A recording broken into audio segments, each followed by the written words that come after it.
It's interesting after all the success that Real Madrid had last season. It was also going to be interesting to see how they would start this campaign. And we saw a lot of them last year. You could argue that performance, particularly in the second half, was one of the best that we've seen from them over the last 12 months.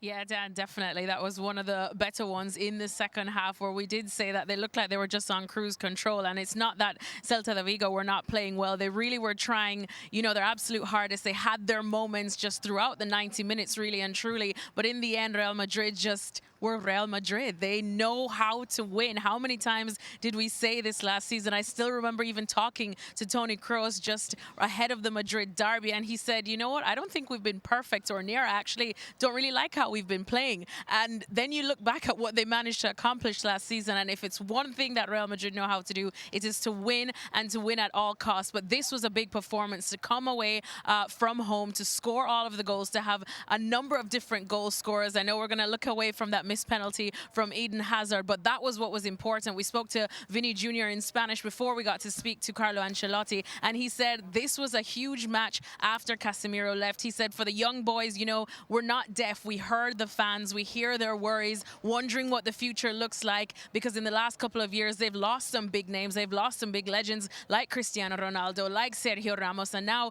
you have Casemiro, and everyone's wondering if that conveyor belt coming through the Real Madrid squad is big enough to churn out these big names. Of course, they look at, the big man in the up front, which is Karim Benzema. He's not exactly a spring chicken either, even though he's enjoying, one of the best seasons, if not the best season of his career. But this was an important match in silencing some of the doubts that the fans had, the heartbreak that they were feeling through the loss of Casemiro, and I think they definitely were able to answer those questions. Alexis, thank you very much. What's on tonight in Vigo?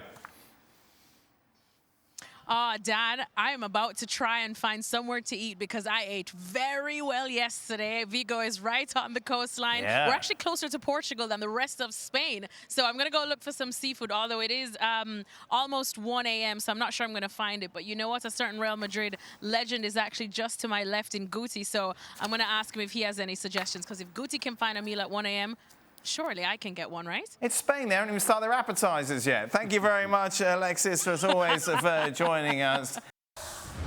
Thanks so much for watching ESPN on YouTube. And for more sports highlights and analysis, be sure to download the ESPN app. And for premium content and live streaming, subscribe to ESPN Plus.